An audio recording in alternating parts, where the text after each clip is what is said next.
guys, welcome back. I have the Chevy daully prepped to paint the roof and back wall of it today. And then towards the end of the week, I'm going to paint the sides and the hood. The reason why I'm waiting a couple days between is I want to make sure it's good and dry before I put tape on it, because I don't want to leave a bunch of tape marks in my fresh clear.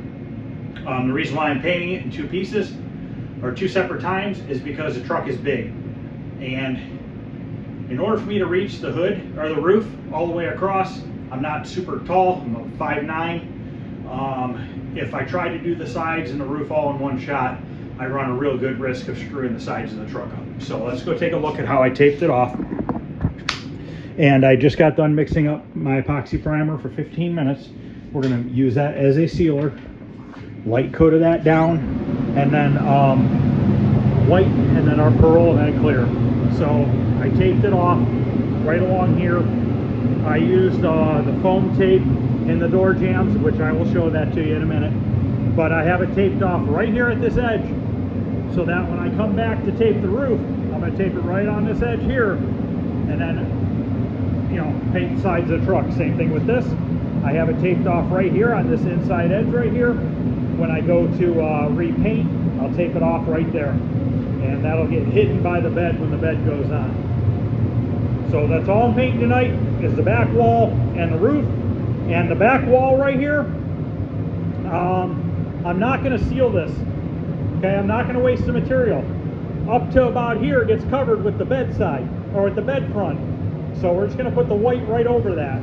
The roof I am going to seal, because there's a couple spots that are kind of worn through a little bit, so I want to make sure that I put some gray sealer on it. Plus I did the body work up here where there was rust and stuff like that, so I just want to put the gray down epoxy primer as a sealer to seal all that up. Plus the rest of the truck got painted with a gray epoxy primer underneath it, so I want to make sure that the color matches.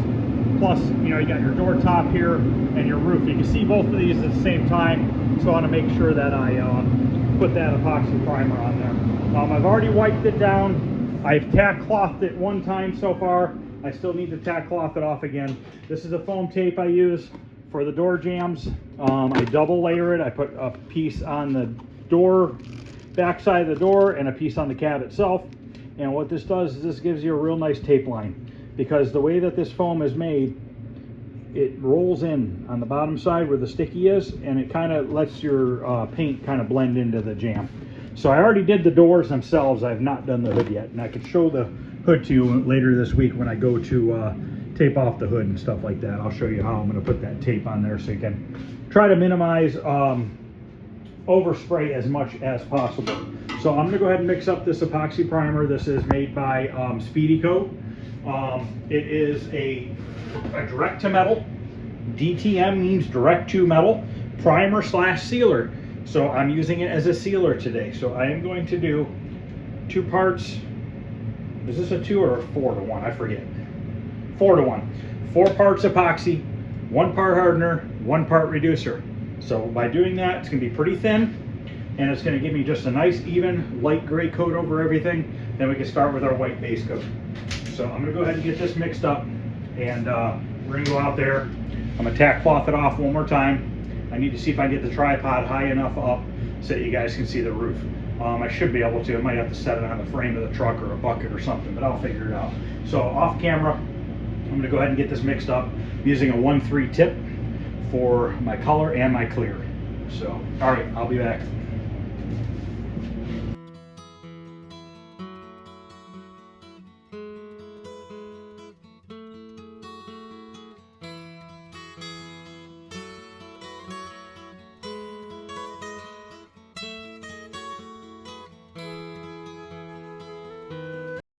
Okay, I need to let that flash for a good 15-20 minutes. I've already got white in here. It's a 50-50 mix. 50% paint, 50% reducer. I actually am at a 60-40 mix. 40% paint, 60% reducer, because this paint is extremely thick and it gets really good coverage out of it. It is made by Automotive Art. I got pearl on it, but it's made by Automotive Art. It's a really, really good paint. I like it a lot. It covers really quick.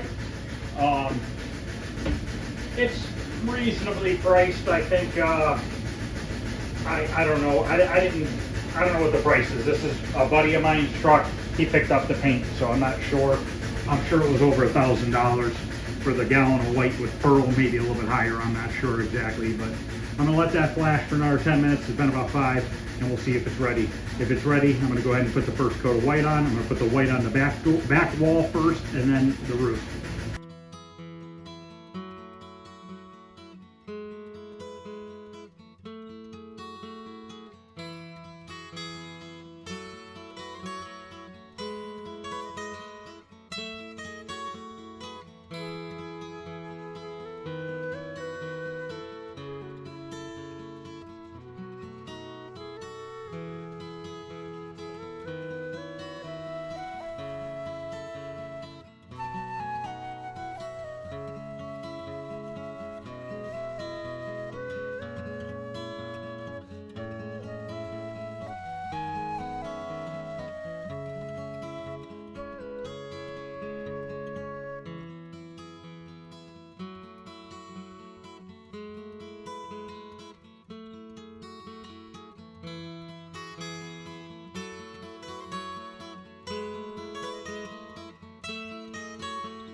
Okay, the white's on. I'm gonna give it another 15-20 minutes, and we're gonna start putting on the pearl. The pearl only gets 2 coats, and then we're gonna probably only put 2 coats of clear on this because it's the roof and the back wall, and we're not really gonna go crazy wet sanding and buffing or anything like that. So we're just gonna kind of pretty much spray it like they would from the factory.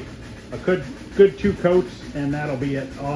Anytime I paint anything on this truck, it's like painting a football field. Everything is so damn big on it, you know.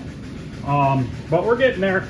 Once the sides are done, the only thing really left to do is possibly a front lower valance on the bumper and the door handles. And I think everything's painted. Might touch up a few things here and there, but other than that, I'm gonna go ahead and get this pearl mixed up, 1-to-1 mixed, 1 part pearl, 1 part reducer.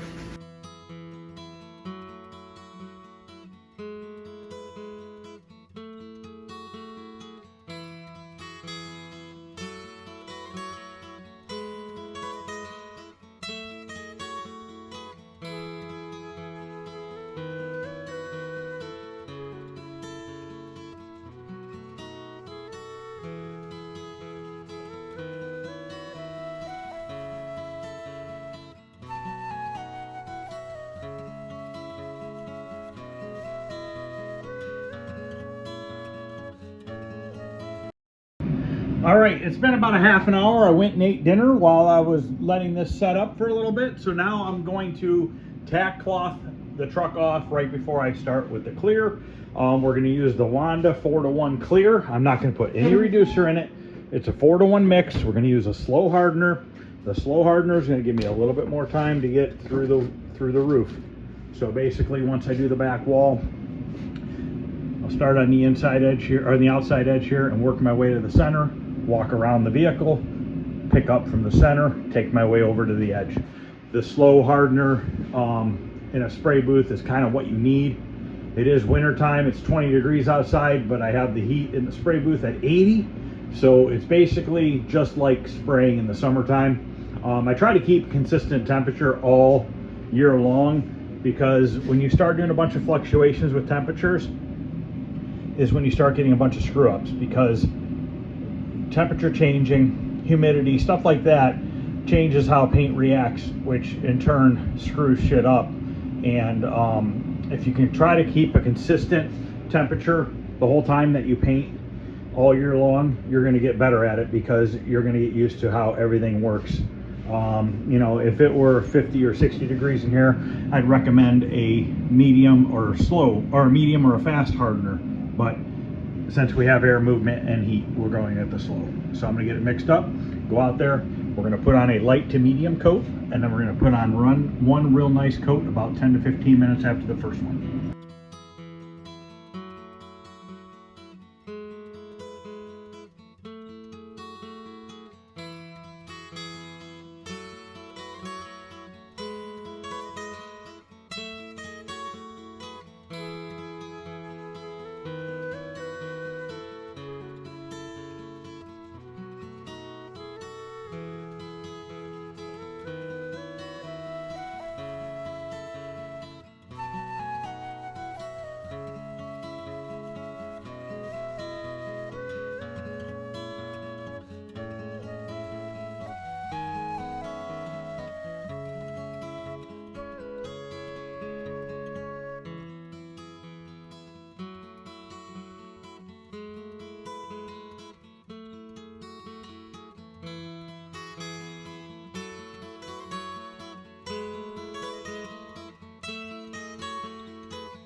All right, that's gonna end this video. It turned out pretty good. A little bit of dirt in the roof, but that's to be expected.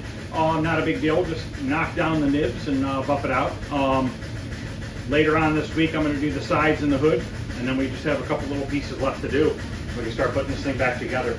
So thanks for watching, guys. I appreciate it. Any questions or comments, feel free to ask. Also, I forgot to mention, when I go to clear, when I use my gun for clear, what I will do is, just grab a gun here. What I will do is on my clear coat, my fan is usually always open for color and stuff like that. When I go to clear, I'll take it in 3/4 of a turn. Okay? And that just tightens up the fan pattern a little bit. And what that does is, when it's open all the way, you tend to get some dryness at the top and bottom. By dialing it in 3/4 of a turn, you don't tend to get that. It helps out with the pattern. It's a little bit tighter and a little bit more concentrated. Just figured I'd let you know that I do move this in about 3/4 of a turn. All right, guys, thanks for watching. If you wouldn't mind hitting the thumbs up, and like I said, any questions or comments, feel free to ask. If you haven't subscribed, consider subscribing. Tons of videos coming. Other than that, I'll see you guys later. Thanks for watching.